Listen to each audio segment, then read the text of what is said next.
Buenos días, hermanos, y todos los presentes y también a todos los que se conectan por medio de Facebook, tanto acá a nivel local, en Santa Cruz, como en Bolivia, y también en diferentes partes del mundo, ¿no? En otros países.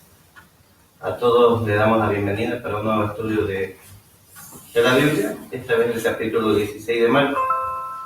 Y para ello vamos a empezar siempre con una oración y le vamos a pedir al hermano David que nos presente, por favor. Padre Jehová que estás en los cielos, tú eres el único Dios verdadero.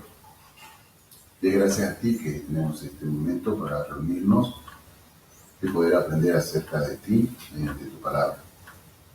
Te rogamos, Señor soberano, que así como nos permites poder aprender acerca de tu persona, también hermanos en otras partes de la tierra puedan tener esta oportunidad y puedan también ellos llegar a conocerte y saber de las bendiciones que tú has dado a la humanidad.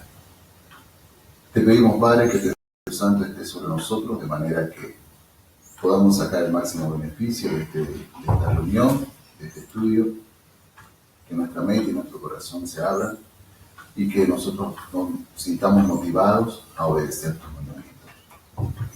Te rogamos, Padre, que también te acuerdes que somos seres imperfectos y muchas veces pecamos contra ti, debido a esa inclinación pecaminosa en nuestro corazón por hacer lo que es incorrecto. Sabemos que eres tú un Dios misericordioso, por eso te pedimos perdón y te dejamos todas las cosas siempre mediante la sangre de tu Hijo Cristo Jesús. Amén. Amén. El capítulo 16 de Marcos es bien corto y también vamos a leer, ¿no?, estas conclusiones largas y cortas.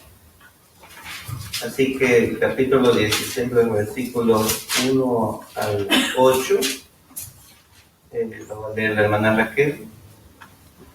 La conclusión larga la puede leer la hermana Evelyn y la conclusión corta la hermana Margot.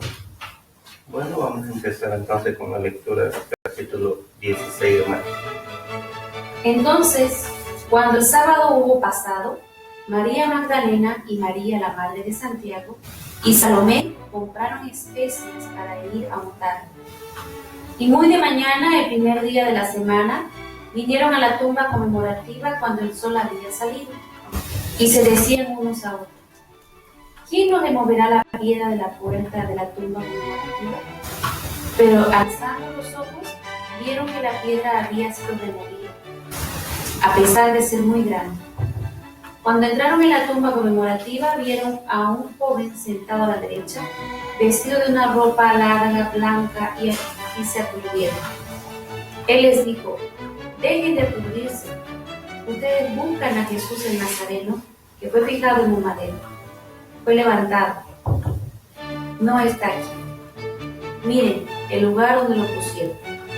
Pero vayan, digan a sus discípulos y a Pedro: Él va delante de ustedes a Galilea. Allí lo verán, así como les dijo. De modo que cuando salieron, huyeron de la tumba conmemorativa, porque temblor y fuerte emoción se habían apoderado de ellos. Y no dijeron nada a nadie porque temían. Conclusión larga de ciertos manuscritos y versiones antiguos añaden la siguiente conclusión larga, pero BSI lo omite. Después que él se levantó muy de mañana, el primer día de la semana, apareció primero a María Magdalena, de quien había expulsado 7 demonios. Ella fue e informó a los que habían estado con él, mientras ellos estaban lamentándose y llorando. Pero ellos, cuando oyeron que él vivía de nuevo y que había sido visto por ella, no creyeron. Además, después de estas cosas apareció en otra forma a todos de ellos que iban andando, mientras estaban en camino al campo. Y estos volvieron y informaron a los demás. Tampoco creyeron a esto. Pero más tarde apareció a los 11 mismos, estando ellos reclinados a la mesa, y les reconvino su falta de fe y dureza de corazón, porque no creyeron a los que habían visto, ya que no creyeron a los que lo habían visto ya levantado de los muertos. Y les dijo: vayan por todo el mundo y prediquen las buenas nuevas a toda la creación. El que crea y sea bautizado será salvo, mas el que no crea será condenado. Además, estas señales acompañarán a los que crean. Mediante el uso de mi nombre expulsarán demonios, hablarán en lenguas, y con las manos tomarán serpientes, y si beben algo mortífero, no les hará ningún daño. Pondrán las manos sobre los enfermos. Entonces el Señor Jesús, después de haberles hablado, fue tomado arriba al cielo y se sentó a la diestra de Dios. Por consiguiente, ellos salieron y predicaron por todas partes mientras el Señor oraba con ellos y apoyaba el mensaje por las señales que acompañaban a él. Conclusión corta. Dice: algunos manuscritos y versiones recientes contienen una conclusión corta después de Marcos 16:8, como sigue. Pero todas las cosas que se habían mandado las relataron brevemente a los que estaban alrededor de Pedro. Además, después de estas cosas, Jesús mismo envió por medio de ellos, desde el oriente hasta el occidente, la santa e incorruptible proclamación de la salvación eterna. Muchas gracias por la lectura. En este capítulo 16 vamos a ver muchos sucesos sorprendentes, ¿no? Sobrenaturales, podríamos decirlo, porque a menudo no se ven, ¿no?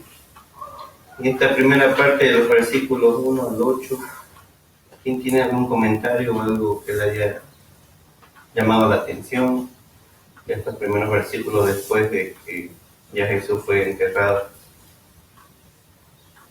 Hermano Frank. Yo estaba con una pregunta en mi mente sobre cuántas personas vieron a Jesús ese primer día. Porque como dice el versículo 1 del capítulo 16 de Marcos, y versículo 1 dice: cuando el sábado hubo pasado, María Magdalena y María, la madre de Santiago, y Salomé compraron especies para ir a untarlo. Y muy de mañana, el primer día de la semana, vinieron a la tumba. Pues aquí tenemos tres mujeres. Lo vieron a Jesús. Bueno, como dice el relato de Marcos, da la impresión de que estas mujeres no vieron a Jesús. Vieron la tumba vacía, y como dice el versículo 5, a un joven, dice, que estaba sentado a la derecha, y que ellas posiblemente discernieron que era un ángel. Pero la pregunta es: ¿vieron ellas a Jesús? Es interesante eso, porque no se nota que Marcos trate de explicar estas mujeres vieron a Jesús. Sin embargo, si nosotros examinamos lo que dice a los otros evangelios, por ejemplo, Mateo 28, versículo 1, que más o menos explica el mismo momento, ¿no? 28, 1 y 9. 28, 1 y 9. Sí, ¿qué dice?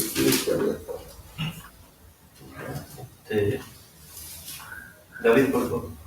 Después del sábado, cuando esclarecía el primer día de la semana, María Magdalena y la otra María vinieron a ver el sepulcro. Y atención, había ocurrido un gran terremoto porque el ángel de Jehová había descendido del cielo y se había acercado, y había hecho rodar la piedra y estaba sentado sobre ella. Su apariencia exterior era como el relámpago y su ropa blanca como la nieve. Sí, por temor a él, los guardias temblaron y quedaron como muertos. Pero el ángel, tomando la palabra, dijo a las mujeres: no teman, porque sé que buscan a Jesús, que fue fijado en un madero. No está aquí, porque ha sido levantado, como dijo. Vengan, vean el lugar donde yacía, y vayan deprisa y digan a sus discípulos que él ha sido levantado entre los muertos. Y miren, va delante de ustedes a Galilea, allí lo verán, miren, se lo he dicho. De modo que ellas yéndose deprisa de la tumba conmemorativa con temor y gran gozo, corrieron a informarlo a sus discípulos. Y miren, Jesús se encontró con ellos y dijo, buenos días. Ellas se acercaron y lo asieron de los pies y le rindieron homenaje. El versículo 9 es muy significativo, porque dice que Jesús se encontró con ellos. O sea, obviamente hubo una aparición. Después de que entraron a la tumba, de que hablaron con el joven, con el ángel, salieron y al salir se encontró con ella, dice Jesús. Claro que Marco, o como hemos dicho, Lucas, Mateo, no dice que eran tres. Nosotros hemos leído con cuidado el versículo 1, solamente dice María Magdalena y la otra María. En cambio, Marcos ya nos había estado diciendo que eran tres. Dice en el versículo 1, ¿no?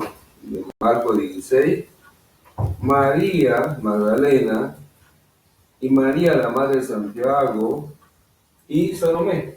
O sea, eran tres. O sea que yo me imagino, ¿no? Que en realidad las tres lo vieron a Jesús, se le apareció a las tres.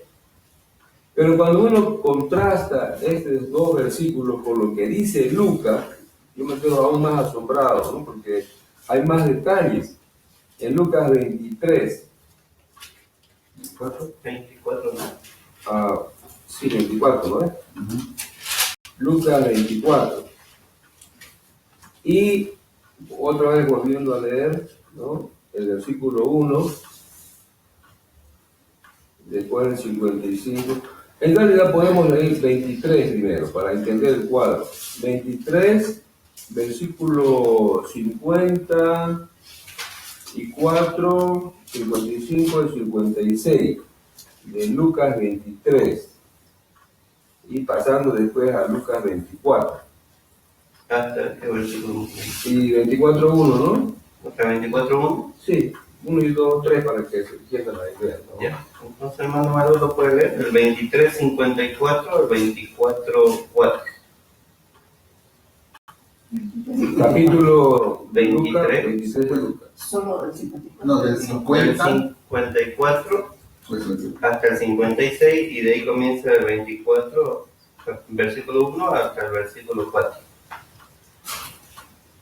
Ahora bien, era el día de la preparación y la ley vespertina del sábado se aproximaba.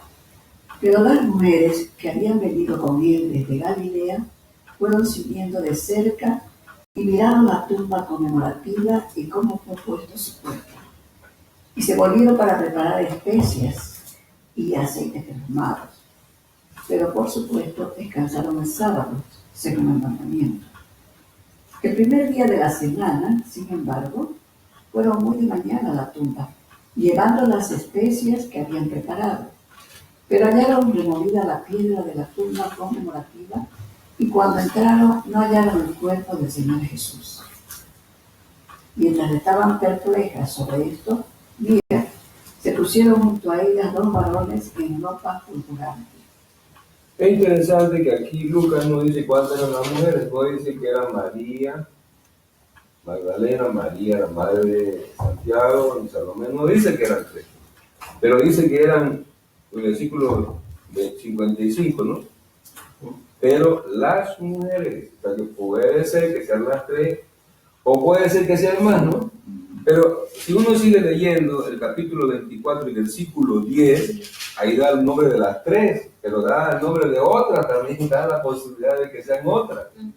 Así que seguimos leyendo Mateo 24, 9, 10 y 10 y 11. Sí, ya, ven por favor. Eran María la Magdalena y Juana y María la madre de Santiago.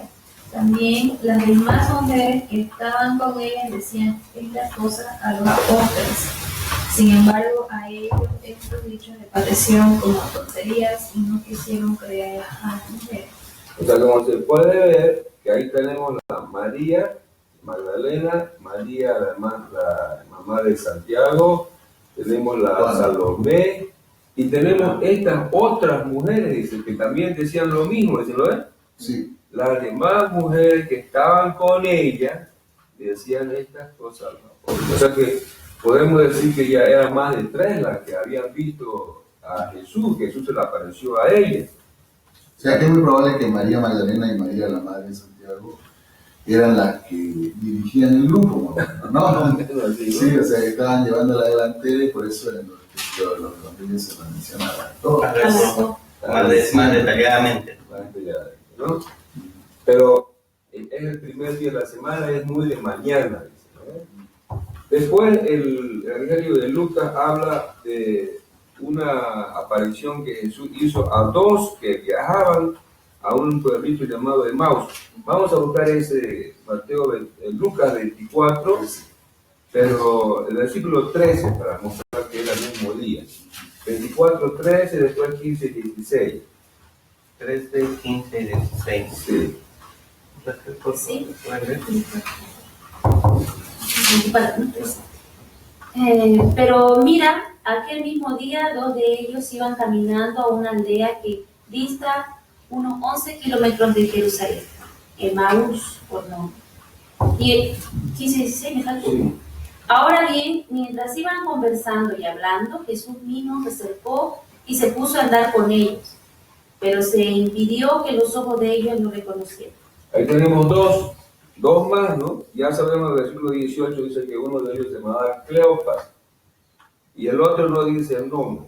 Algún erudito piensa que era Lucas el que estaba acompañando a Cleopas. Bueno, tienen sus razones algunos para suponer eso. Pero ahí ya tenemos 2 más. O sea, tenemos a María Magdalena, María la madre de Juan, Salomé, las otras mujeres, tenemos a Cleopas, tenemos a Lucas, ¿no? Ya, ahí tenemos ya, ¿cuántos son? Ya más de 6, ¿no? Más de 6. Ahora estos 2 vinieron y le hablaron al grupo, ¿no? Ahí ya uno sigue leyendo el capítulo 24, versículos 33, 34 y 35. De Lucas estamos hablando, ¿no? Estamos hablando de Lucas, capítulo 24, versículo 33 al 35. 33 a 35. ¿Quién lo desea? ¿Más malo? Y en aquella misma hora se levantaron y volvieron a Jerusalén. Y hallaron congregados a los 11 y a los que estaban con ellos, que decían: es un hecho que el Señor ha sido levantado y se ha aparecido a su nombre. Entonces ellos mismos contaron lo que había sucedido en el camino y cómo se les dio a conocer en el acto de partir el pan. O sea que como se volvieron estos 2 al contárselo a los 11, entonces ya los 11 tenían otras noticias. además dice que a Simón se le había aparecido. O sea que tenemos otro que ese mismo día se le había aparecido a Simón Pedro. Y si alguien, bueno, no hay esa aparición, ¿no? No hay ese relato, pero el apóstol Pablo en su carta a los Corintios lo confirma, porque si alguien tiene duda, quizás no, eso es un error, quizás no era así. Pero ahí capítulo 15 de primera carta a los Corintios y versículo 3, 4, capítulo 15 de primera carta a los Corintios. 3 y 4 nomás. Versículo 3 y 4, ¿no? Que está hablando lo que David. Dice, porque les transmití entre las primeras cosas lo que yo también recibí, que Cristo murió por nuestros pecados según las Escrituras, y que fue enterrado, sí, que ha sido levantado al tercer día según las Escrituras, y que se apareció a Cefas, entonces a los 12. O sea, este Cefas tiene que ser el Simón, Claro. Simón Pedro, Cefas, también esos 3 nombres la que se han dado un personaje. Y también dice que entonces a los 12, el primero fue Cefas y después fue a los 12. Y los 12 justo estaban aquí en Lucas, estaban reunidos, ¿no es cierto? Exactamente. Bueno, en realidad dice 12, pero no eran 12 porque ya sabemos que Judas estaba muerto, ¿no? Sí. Era solamente una forma de decir del grupo, ¿no? Ajá. Un grupo de los Y apóstoles. de hecho no estaba tampoco Tomás, Tampoco estaba No tomando. estaba tomando, o sea que eran 10, ¿no? Solo que al grupo le dice 12, ¿no? O sea que ya podemos ver que podemos decir en términos globales que los que vieron a Jesús el primer día de la resurrección, por lo menos fueron 16. Los 10 apóstoles. Pero aquí dice otra cosa, dice que ellos volvieron donde los apóstoles en el 34, el 33, Lucas 24, 33, y dice, y en aquella misma hora se levantaron y volvieron a Jerusalén y hallaron congregados a los 11 y a los que estaban con ellos. O sea que no solamente ahí se le apareció a los 11, porque había otros más que estaban congregados con ellos, y no se lo mencionan quiénes eran. Más de estos dos que volvieron, entonces quizás unos 20 eran los que vieron a Jesús el primer día o más. O quizás eran 24, porque las mujeres también lo Las dicen. mujeres, claro, ese número de las mujeres, entonces eran más de 20, 24, quizás así, una cantidad bastante grande de testigos que podían testificar de que Jesús había resucitado ese día, ¿no? Exactamente, o sea que tenemos, como dice un erudito, que la única resurrección mejor documentada de la historia de la humanidad es la resurrección de Jesucristo. Claro, muchos lo vieron. Claro, ese mismo día me refiero, ¿no? Claro. Porque ya tenemos información en Corintios, el apóstol Pablo hace mención de una aparición de Jesús a 500 personas de una sola vez. Ahí esta carta, la primera carta de los Corintios, ¿no?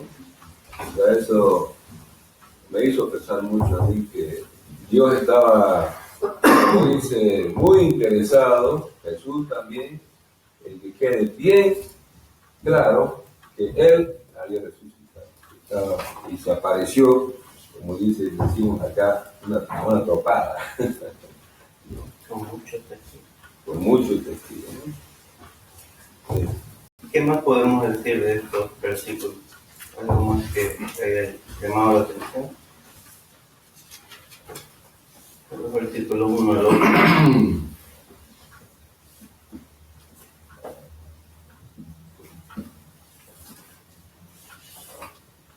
Hermano Fran. Otro comentario también que se puede hacer son las palabras de este joven, ¿no? Aunque ya sabemos que era un ángel, en el versículo 6 le dice, Él les dijo, dejen de aturdirse. Ustedes buscan a Jesús el Nazareno, que fue fijado en un madero. Fue levantado.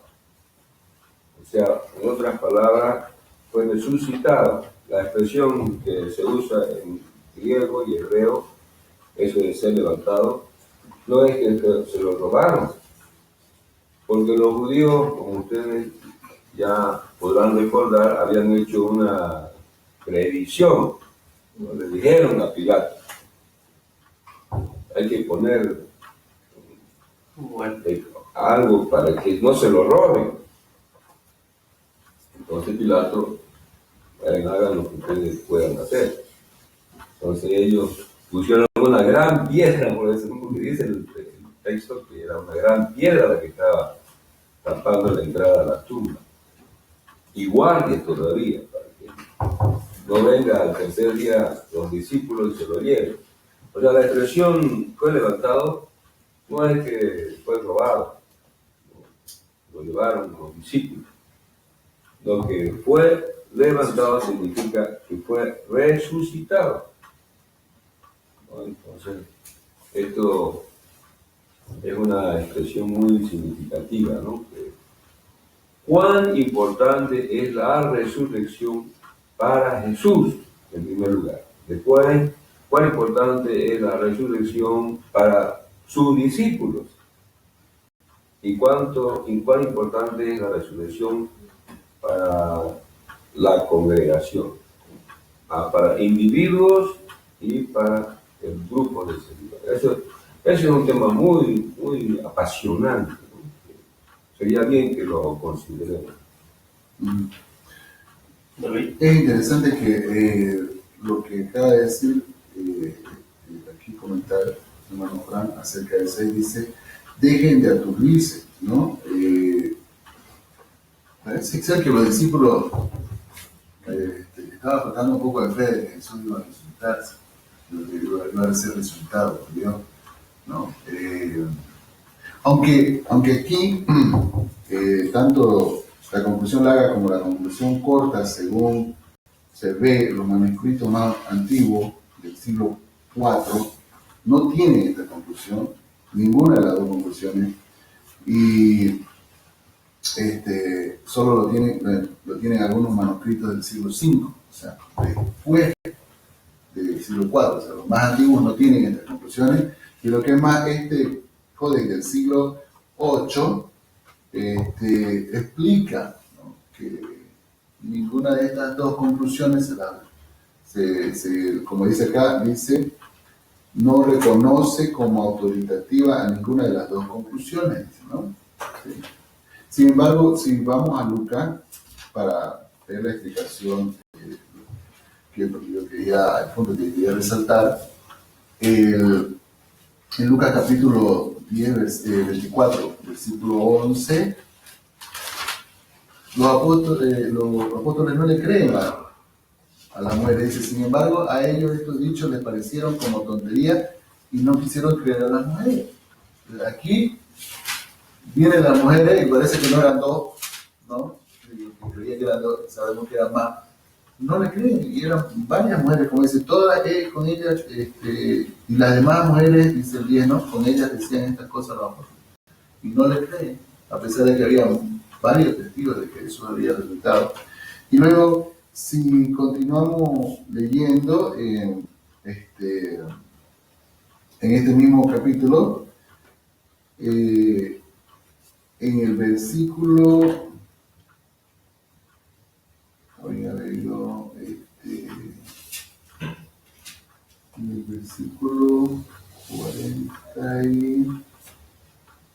41, ¿no?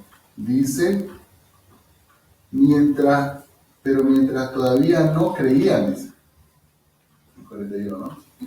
De puro gozo, y seguían admirados, les dijo, ¿tienen algo ahí? ¿Tienen ahí algo de comer? Le dice Jesús. O sea, estaban viendo a Jesús y todavía con su duda, ¿no? No creían, dice, ¿no? Eso que él había dicho, ¿no? Entonces, vemos que Jesús sabía cómo estaban sus discípulos, ¿no?, sus apóstoles, así que Él hace todo lo posible para que sus apóstoles crean, porque hay, como dice usted, una importancia muy grande, tanto para Jesús como que de todo, para cada uno de los apóstoles, cada uno de nosotros, es una importancia muy grande el hecho de que Jesús resucite, y para la congregación, ¿no?, un hecho de que resucite. No sé, Claro, yo quería mencionar que cuando las mujeres fueron a avisar a los apóstoles, Pedro y Juan fueron los que corrieron a ver si había sido verdad lo que estas mujeres decían. El apóstol Juan relata eso, porque él estuvo entre los que corrían. Y llegaron allá, y dice Juan que ellos no entendían el asunto de la resurrección. Si vamos a buscar Juan, capítulo 20, ¿ah?, y examinamos lo que pasaba. Otra vez, 20, versículo 1 hasta el 9, hasta el 10. 20, Juan, capítulo 20, versículo 1 hasta el 10. Yo lo voy a leer. Dice, el primer día de la semana, María Magdalena vino a la tumba conmemorativa temprano, mientras todavía había oscuridad, y contempló la piedra ya quitada de la tumba conmemorativa.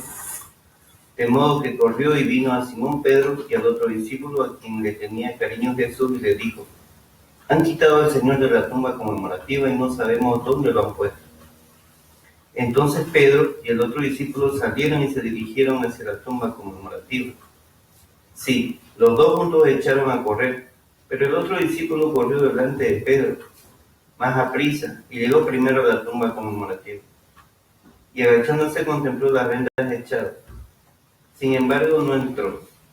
Entonces llegó también Simón Pedro, que le seguía, y entró a la tumba conmemorativa y vio las vendas echadas También el paño que había estado sobre la cabeza de él, y no echado con las vendas, sino aparte, arrollado en un lugar.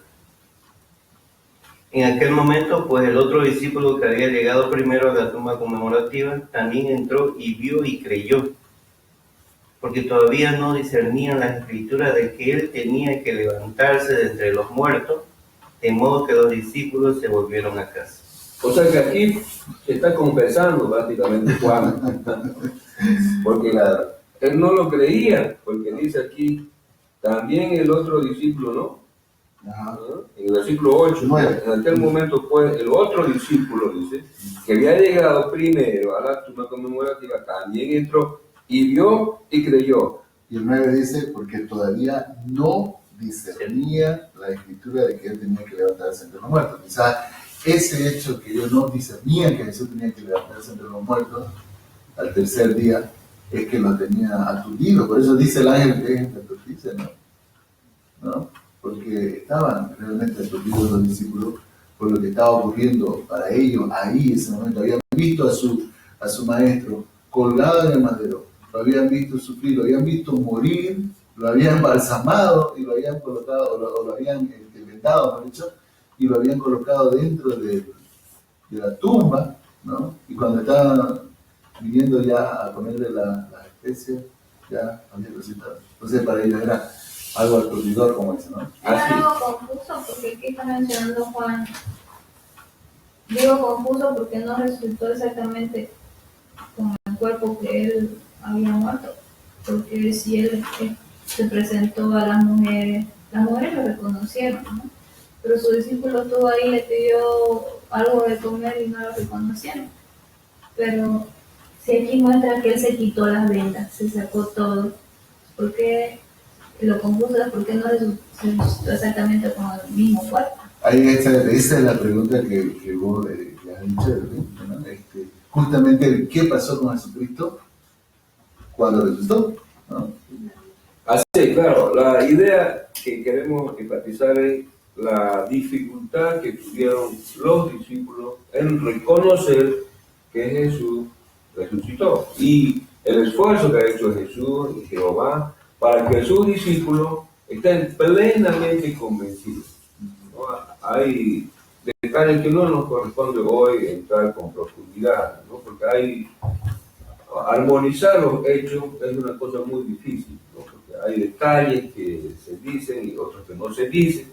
Bueno, no vamos a entrar en ese estudio analítico muy profundo. Solamente la idea que me parece a mí muy importante, cómo llegaron a estar después tan convencidos de que Jesús realmente ha resucitado, ¿no? Y afectó la vida de todos ellos. Y de los que lo escuchaban también. Tenía que llegar hasta ese nivel. Entonces, uno de los detalles, como dice que no entendían las escrituras, yo me pregunté, ¿qué escritura? Pues no entendían. ¿Dónde está eso? Y en realidad, el apóstol Pedro, en el capítulo 2 de Hechos, cuando él estaba dando la conferencia después del Pentecostés, de la caída del Espíritu Santo, el apóstol Pedro hace un detalle, una explicación de la resurrección de Cristo y cita el versículo que probablemente los judíos ni siquiera lo habían considerado que aplicaba al Mesías. Estoy refiriéndome a Hechos capítulo 2, versículo 22 hasta el 32, puede ser, 22 al 32, que es la explicación que Pedro da acerca de la resurrección de Cristo con argumentos de las escrituras hebreas. Varones de Israel, oigan estas palabras. A Jesús el Nazareno, varón públicamente mostrado por Dios a ustedes mediante obras poderosas y portentos presagiosos y señales que Dios hizo mediante él en medio de ustedes. Así como ustedes mismos lo saben, a este hombre, como uno entregado por el consejo determinado y presencia de Dios, ustedes lo fijaron en un madero por mano de desaforados y lo inclinaron. Pero Dios lo resucitó, desatando los dolores de la muerte porque no era posible que él continuara retenido por él. Porque David dice tocante a él: tenía a Jehová constantemente ante mis ojos, porque está a mi diestra para que yo nunca sea sacudido. A causa de esto se alegró mi corazón y se regocijó mucho mi lengua. Además, hasta mi carne residirá en esperanza. Porque no dejarás mi alma en el Hades, ni permitirás que el que te es leal vea corrupción. Me has dado a conocer los caminos de la vida, me llenarás de alegría con tu rostro. Varones hermanos, es permisible hablarles con franqueza de expresión respecto al cabeza de familia David, que falleció y también fue sepultado, y su tumba está entre nosotros hasta este día. Por lo tanto, porque era profeta y sabía que Dios le había jurado con juramento que se sentaría a uno del fruto de sus lomos sobre su trono, vio de antemano y habló respecto a la resurrección de Cristo, que ni fue abandonado en el Hades, ni su carne vio corrupción. A este Jesús lo resucitó Dios, del cual hecho todos nosotros somos testigos. Ahí está el texto, que probablemente los eruditos hebreos, los judíos, los fariseos, los saduceos, los escribas, no habían considerado. No, quizás ni entendían lo que estaba diciendo David, porque parece que David se lo está aplicando a él, ¿no es cierto? Pero no se está aplicando a él, ¿no? Se está aplicando justamente a, como dice Pedro acá, al fruto De sus lomos. de sus lomos, o sea, está aplicando a su descendencia, ¿no? Entonces, y como Jesucristo es la descendencia de David, entonces él es el que cumple con esta profecía de que no ve corrupción con esta, ¿no? Exactamente. O sea que, ¿de dónde está citando aquí Pedro? Del Salmo capítulo 16, versículo 8 al 10. Ese es el pasaje. Probablemente esta es la explicación que Jesús mismo ha dado. Porque como ya nosotros hemos visto en Lucas capítulo 24, versículo 44, donde que Jesús le abrió la mente para que entiendan las Escrituras. Probablemente en ese momento Jesús se lo explicó a los apóstoles, que está cumpliendo el Salmo 16, 8 al 10. Y ahora aquí Pedro se lo está explicando a la multitud y le está diciendo que esas palabras no aplican a David, sino aplica a Jesús. Aquí en este pasaje es interesante porque Pedro hasta le da la respuesta que Jesús le había hecho a los fariseos diciéndole por qué David le dice Señor, ¿no? Y más adelante, ¿no? Pero es interesante que parece que los fariseos o los saduceos, los eruditos de ese tiempo no entendían lo que David estaba explicando, estaba diciendo como profeta, ¿no?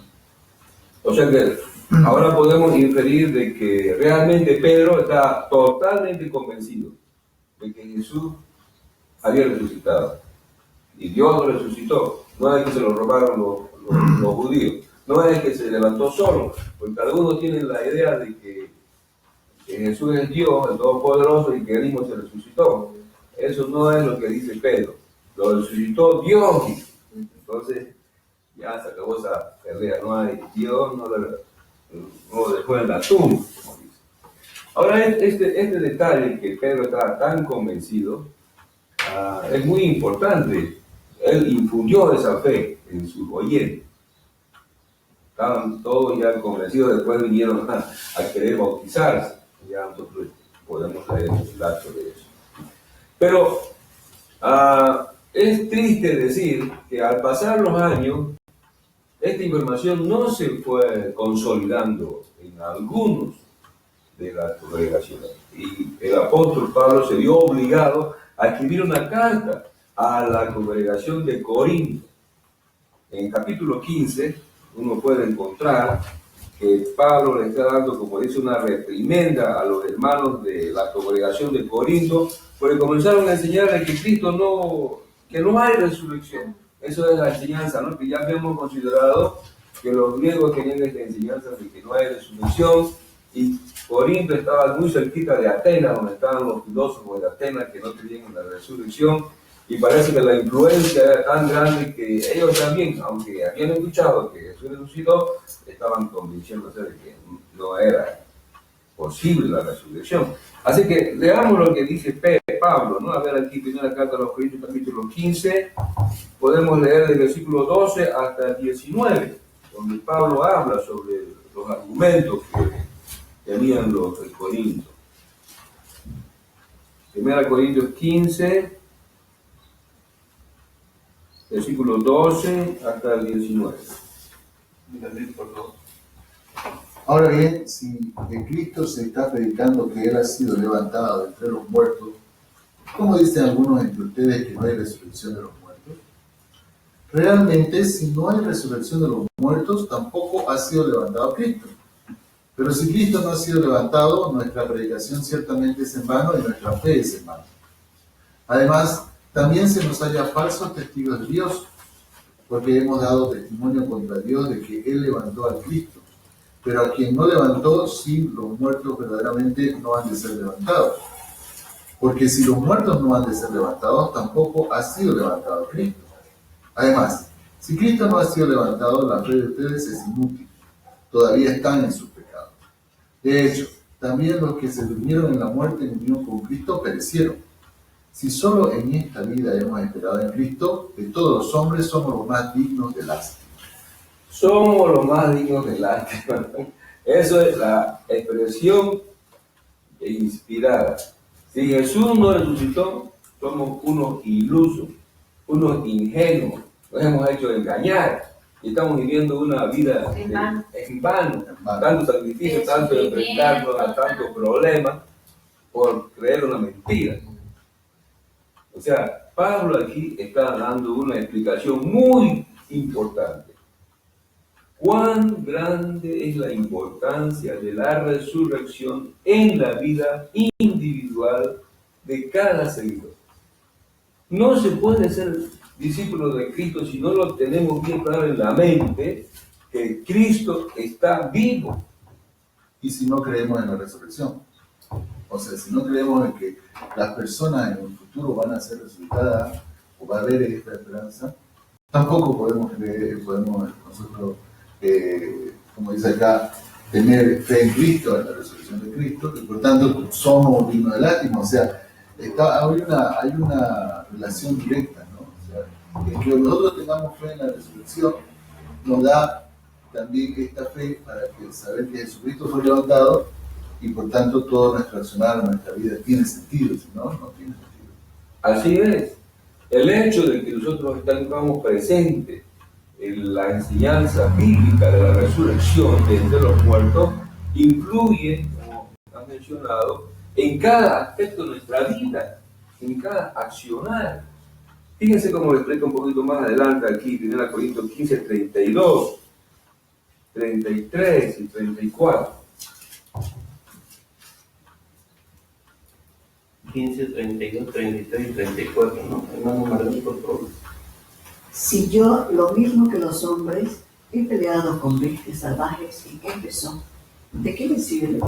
Si los muertos no han de ser levantados, comamos y bebamos, porque mañana hemos de morir. No se extravíen, las malas compañías echan a perder los hábitos útiles. Despierten de manera justa al estado sobrio y no practiquen el pecado, porque algunos no tienen conocimiento de Dios. Hablo para hacer que sientan vergüenza. Hablo para que sientan vergüenza, dice, ¿no?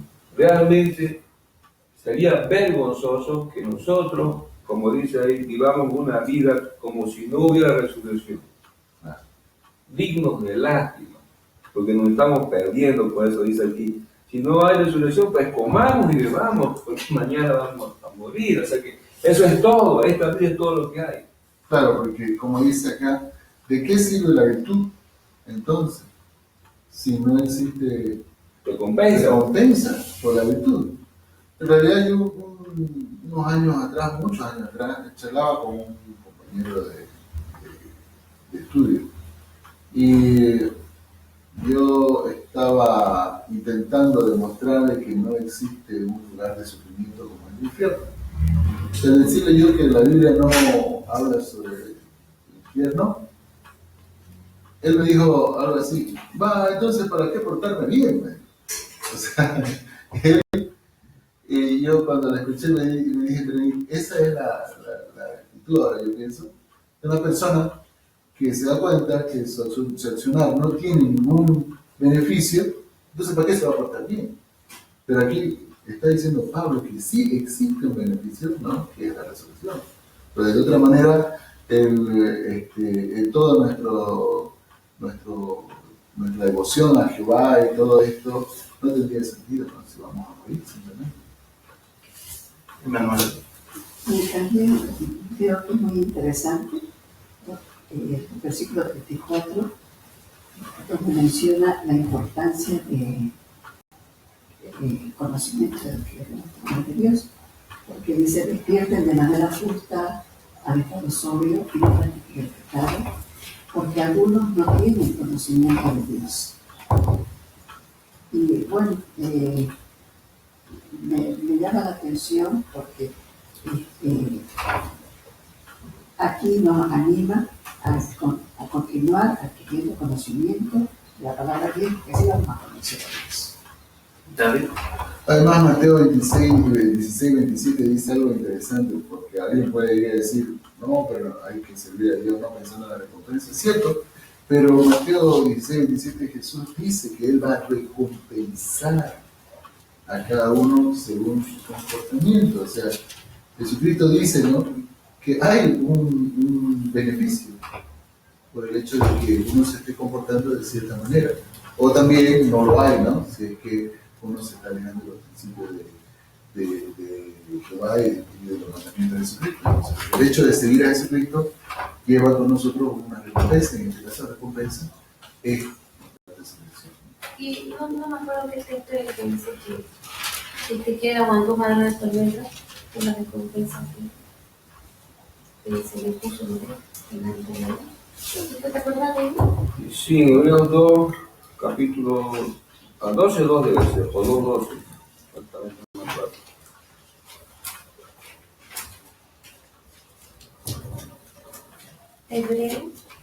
Hebreos, capítulo 2. 12:2. Perdón, 12:2. Ya. 12:2. Entonces, dice: mirando atentamente a la gente principal y perfeccionador de nuestra fe, Jesús, por el gozo que fue puesto delante de él, aguantó madero de tormento, despreciando la vergüenza, y se sentaba a la derecha de Dios. ¿Querías mencionar o...? Así es el Sí, texto, ¿no? sí. O sea que aquí vemos que Jesús creía en que su Padre lo iba a resucitar, ¿no ves? Y él puso un modelo. Por supuesto, él se daba cuenta que al resucitar Dios estaba recompensando, como dice, por el gozo que fue puesto delante de él, que es lo que él sabía que le va a venir cuando él sufra todo eso y resucite. Si uno lee un poco más del capítulo 2 y versículo 9 de Hechos, de Hebreos, me he dicho, ahí misma carta, a Hebreos capítulo 2 y versículo 9, que habla justamente de su resurrección y los beneficios que él ha tenido de haberse portado tan fielmente. Hebreos 2, 9. Evelyn, ¿lo puede leer, por favor? Pero contemplamos a Jesús, que había sido hecho un poco inferior a los ángeles, coronado de gloria y honra para haber sufrido la muerte, para que por la bondad inmerecida de Dios gustase la muerte por todo hombre. O sea, aquí vemos claramente que él no fue en vano todo su sufrimiento, ¿no?, hasta la experimentación de la muerte, sino dice que Dios lo ha coronado de gloria, de honra, por haber sufrido. Entonces, hay una recompensa. Dios no es injusto para olvidar la obra que ustedes hacen, dice el apóstol Hebreos 6. Hebreos 6. O sea que el hecho de que nosotros tengamos presente que existe una resurrección, que Dios utiliza su poder para restaurar a la persona a la vida otra vez, debe gobernar nuestra manera de vivir, nuestra manera de pensar, nuestros sentimientos, todo nuestro ser. Es por eso que estamos dando tanto hincapié ahora en esta doctrina de la resurrección, porque lamentablemente hoy, en el siglo XXI, descubrimos que la gran mayoría de la gente no sabe que es la razón por la cual Jesús resucitó. No entiende el asunto de la resurrección. La gran mayoría hoy, millones de personas, cientos de millones, creen que hay una como transmigración, llaman algunos, o reencarnación, llaman otros, o una especie de una resurrección media falsa, media verdadera, porque el individuo tiene un alma inmortal y algo queda vivo y no muere. O sea, una confusión muy grande de lo que es la resurrección, en realidad. Claro, porque no puede haber resurrección si no hay una muerte real, ¿no? Entonces, si una persona al morir se va a otro lugar, no importa cuál sea, ¿no? Porque algunos dicen que se va al cielo, al infierno. Hay muchas teorías sobre qué pasa con la persona cuando uno muere, con su alma, como dice. Entonces, no habría una muerte. El cuerpo muere, pero todavía algo queda vivo.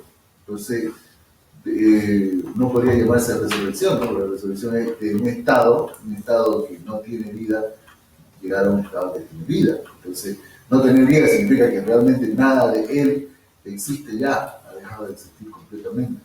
Entonces, por eso es que, como relatando lo que usted dice, esa misma confusión y entender lo que significa la resurrección es lo que lleva a que las personas quizás no tomen muy a pecho esta creencia, ¿no? De lo que es la resurrección de Dios.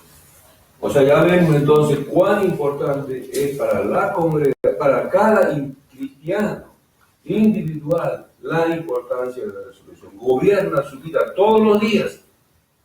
Entonces uno tiene que vivir con ese concepto de que un día Jesús va a volver y aunque nos estemos en la tumba y hayamos muerto, Él nos va a levantar. Nosotros hemos leído ya en Juan capítulo 6, otra vez podemos ver eso, Juan capítulo 6, que habla que Él va a resucitarnos. Si hemos muerto, nos levantará en Juan 6, 54. ¿Quién quiere decir el sitio? David. Dice el Señor: el que se alimenta de mi carne y bebe mi sangre, tiene vida eterna, y yo lo resucitaré en el último día. O sea, Jesús no nos está engañando, no nos está mintiendo, nos está dando una maravillosa esperanza. Entonces, tenemos que vivir en armonía con esta esperanza. Todos nuestros seres. Como ya hemos dicho, las religiones lamentablemente están metidos en otras cosas y no están enfatizando este tema a sus miembros, y la gente vive como si no hubiera nada después de la muerte. Cuando un ser querido muere, se deshace el dolor, porque eso es justamente lo que ocurre. La gente piensa que nunca más lo va a ver a su ser querido, y ahí acabó todo, y hay un enorme vacío, una gran depresión, porque no está claro el concepto de que se va a ver de nuevo a ese individuo y lo vamos a ver salir de la tumba. De nuevo, tal como Jesús dijo, no se maravillen de esto, porque viene la hora en que todos los que están en las tumbas saldrán, dijo Jesús en Juan 5, 28, 29. Esa esperanza de la resurrección nos fortalece en los momentos difíciles, como cuando muere un ser querido. Muy bien. Bueno, ¿alguien más tuviera algún comentario? ¿O concluimos con este capítulo de... Yo quisiera una cosita más considerar. Hemos visto la importancia de la resurrección para Jesús, porque Él iba a ser coronado de honra y gloria a la derecha de Dios, ha sido nombrado rey. Ese es un aspecto importante. Otra cosa es la importancia para nosotros individualmente. Nos gobierna todos los días, porque pensamos en eso, estamos siempre pendientes de que hagamos las cosas bien para que Jesús nos considere como dignos de recibir la resurrección. Pero hay otro factor que se pasa por alto en cuanto a la resurrección, y es el beneficio para el grupo de cristianos. Por ejemplo, en Efesios capítulo 1 y versículo 20, Pablo, hablando a los hermanos de la congregación de Éfeso, muestra cuán importante es para la congregación el que Dios haya resucitado a Jesús. Así que vamos a ver estos versículos, esta última parte ya será el final de estos comentarios. Efesios capítulo 1 y versículo 20, 21, 22, 23. Efesios 1, 20, 21. ¿Dónde lo digo? Con la cual ha operado en el caso del Cristo cuando lo levantó de entre los muertos y lo sentó a su diestra en los lugares celestiales, muy por encima de todo gobierno y autoridad, y poder y señorío, y de todo nombre que se nombra, no solo en este sistema de cosas, sino también en el que ha de venir. Él también sujetó todas las cosas debajo de sus pies, y lo hizo cabeza sobre todas las cosas en cuanto a la congregación, la cual es su cuerpo, la plenitud de aquel que llena todas las cosas en todos. Aquí tenemos el significado de la resurrección de Cristo para el conjunto de sus discípulos, porque dice que en versículo 22 que Él sujetó todas las cosas debajo de sus pies, o sea, se refiere a Jehová, que le ha dado una promoción y le ha dado una gran autoridad, dice, y le hizo cabeza sobre todas las cosas en cuanto a la congregación. O sea, el jefe supremo no es un vicario aquí en la tierra, porque eso es lo que hoy está muy extendido ese concepto, que hay un hombre que es el vicario de Cristo. La palabra vicario significa en vez de. O sea, tenemos un hombre que nos está pastoreando, que nos protege, que nos cuida. Así he escuchado decir algunos sacerdotes con relación al vicario de Cristo que está en Roma. Pero no solamente algunos dicen que es un hombre, porque algunas iglesias no tienen un hombre, tienen un grupo de personas y a las que los mismos miembros de esta iglesia les son leales, ¿no? Cuando he conversado con algunos dicen, nunca le voy a ser desleal a mi cuerpo gobernante o esclavo fiel. Así dicen. O sea, tienen a un grupo de personas a las que le dan un nombre, no necesariamente una sola persona, sino un grupo de personas a las que ellos le han dado su lealtad. No importa si se equivoca, no importa si hace esto o aquello, ellos están dispuestos a darle la lealtad como si este grupo fuera el representante de Cristo en la tierra. Cuando Jesucristo es el único, como dice acá, que ha recibido, dice, todas las cosas en cuanto a la congregación, ¿no? Entonces, todas las congregaciones que están en la tierra, todas las congregaciones cristianas, tienen uno solo que los dirige, que es Cristo, ¿no? No hay otro que dirige. Ahora, yo pregunto, ¿le falta fe a los hermanos cristianos para tener que confiar en un hombre o en un grupo de hombres para dirigirlo y no tienen fe en que Jesús los va a dirigir? No. El concepto mundano de que una administración se hace evidente por medio de una organización piramidal, donde alguien está sobre otro, así los mandos van desde arriba hacia abajo. Ese concepto es la administración mundana. No hay un país, no hay una organización que exista sin esta forma de distribuir el poder y el trabajo.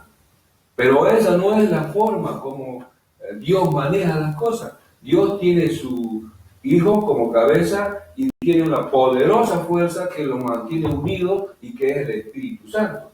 Y su palabra, la Biblia, todos estos elementos, el Señor Jesucristo, el Espíritu Santo, la Biblia, los mantienen unidos en una misma fe, que es el Señor Jesucristo, y no necesitan una administración visible que le construya templos, fábricas, iglesias, produzca libros. Eso no es necesario. Jesús no lo explicó nunca lo está explicando a sus apóstoles, ni ellos tampoco dijeron que hay que pedir diezmos para construir una iglesia aquí y allá y hacer una gran fábrica. Esas cosas son cosas del mundo, de Satanás, de sus demonios, que ellos con Babel, con Memroc, se inventaron y que Constantino en esta era lo ha consolidado y tenemos hoy organizaciones de todo el mundo que están administradas por esta forma política de manejar las cosas, forma humana, pero no es la forma como Dios maneja las cosas. Y esta forma es como dice la Biblia de que Jesucristo es el cabeza de todas las congregaciones y Él es el que organiza y maneja a sus siervos. No es algo nuevo, ¿no? Porque ya nosotros en alguna reunión hemos considerado lo que Jehová mismo hizo con su pueblo, los israelitas, ¿no? Que tuvieron muchos años sin que tuviera un representante humano que el mismo pueblo pidió, porque Jehová no necesitaba que hubiera una persona como un rey que le organice las cosas de su pueblo, no necesitaba de que le ayude a que su pueblo obedezca a la ley. Entonces, esto de que está pasando en la actualidad con la congregación de nuestro Señor Jesucristo no es algo nuevo para ellos, no es que primera vez, sino ya Jehová lo ha manejado de esa forma a los que eran su pueblo y lo sigue haciendo ahora en la actualidad. Una última cosa que quería recalcar, que era, debido a la importancia que existe también para la congregación al norte de Jesucristo, es importante para los cristianos reunirse como una congregación. Jesús dijo, donde están 2 o 3 reunidos en mi nombre, ahí estoy yo, dice. Entonces, los hermanos cristianos de todo el mundo, si pueden formar un grupo de estudio de lectura de la Biblia, ellos, 2 o 3 es suficiente, ¿no? Ellos van a estar animándose mutuamente a tener, a leer la Escritura, animándose en su amor, en su fe, y ahí va a estar Jesucristo, porque Él mismo dice que va a estar ahí. Solo hay que tener fe, que Jesús va a estar ahí. Entonces, esto es como para que todos los hermanos del mundo puedan formar sus propias congregaciones, sus casas. No se necesita hacer un edificio, no se necesita, como dijo usted, pedir diezmos o contribuciones para hacer grandes cosas. No, reunirse en sus casas, 2, 3, 4, bueno, los que quieran reunirse y pedirle a Jehová Dios por medio de Jesucristo, el Espíritu Santo, y de ahí va a estar Jesucristo, porque Él es el cabeza de la congregación. Debemos estar seguros de eso. Bueno, un detalle más, en este asunto de la administración que Cristo da, hay que tomar en cuenta que no es necesario mandar a un hombre a una universidad para que estudie teología, para que estudie los idiomas originales, hebreo o griego, para que estudie filosofía y que lo venga con un gran título de pastor o de sacerdote o de maestro. No es así, no maneja Jesús las cosas así. Él dice en Efesios capítulo 4, no quiero profundizar en este tema, pero es necesario ahora, dice que los ancianos, los evangelizadores, los administradores de la congregación son dones de que Cristo da en forma de hombre. ¿Qué quiere decir esto? Que Cristo bendice a una persona con un don administrativo, un don profético, un don de maestro, y se desarrolla dentro del grupo esta clase de personas que resulta ser una gran ayuda, un colaborador del grupo. Por eso, los que están formando grupos en todo el mundo no tienen que esperar que les venga un gran maestro de una universidad, con un gran título. Eso no funciona con Jesucristo. Es otra manera de manejar las cosas dentro de su congregación por el Señor Jesucristo. Como Él dijo, que ustedes tienen que ser como niños humildes y tienen que ser servidores de sus hermanos. Es que algunos tienen el concepto de que entonces cómo vamos a organizarnos en una reunión, todo el mundo va a hablar lo que quiere sin que alguien tenga un tema, alguien diga qué es lo que se va a decir. Pero ya Jesucristo dijo, ¿no? Cuando dijo de que a sus discípulos que tenía muchas cosas que decirle, pero no les podía soportar ahora, pero Él iba a mandar a ese ayudante y que ese ayudante era el Espíritu Santo y que Él iba a hablar de las cosas que son mías. Entonces, no es necesario de que exista una organización de tal manera de que tenemos el temor de que cualquiera va a hablar cualquier cosa, pero no es así, porque lo que se va a hablar es lo que procede de la Biblia y la guía procede de Jesucristo por su Espíritu Santo. Leer la Biblia como el manual para poder estudiarla dentro de la congregación, que eso es lo que todos nosotros debemos estar queriendo aprender, ¿no? Exactamente. De esa manera, entonces, todos los que se conectan con nosotros le animamos a que tengan sus grupos, ¿no? Y nos puedan dar a conocer o tal vez dar alguna duda, tal vez sugerencia mediante sus mensajes, ¿no? Esperamos a ver si tenemos alguna noticia en esta semana de él. Bueno, de esta manera estamos llegando al final de este estudio y lo vamos a hacer siempre pidiendo la bendición de Jehová. Hermano Fran, por favor, nos representa. Nuestro Padre Celestial, Jehová, te rogamos que escuches nuestra oración. Nos sentimos felices de tenerte a ti como nuestro Padre, que nos ama, que lo ha demostrado hasta el grado de mandar a su Hijo para que esté con nosotros y nos comprenda y haga un sacrificio perfecto y así abra las puertas para conseguir la bendición de vivir para siempre. Gracias, Padre Santo, por tu enorme amor, por la misericordia que nos tienes, por todas las cosas maravillosas que nos das.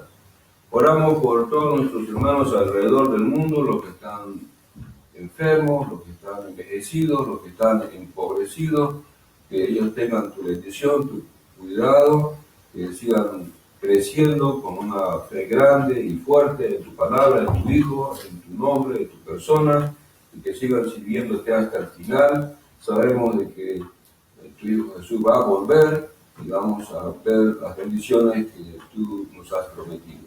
Señor soberano, ten benévolo con nosotros, que somos pecadores. Bendícenos a todos, te lo hacemos llegar a nuestra oración en el nombre de tu amado Hijo, el Señor Jesucristo. Amén. Nos vemos el próximo domingo, hermanos. Nos vemos, chao, chao.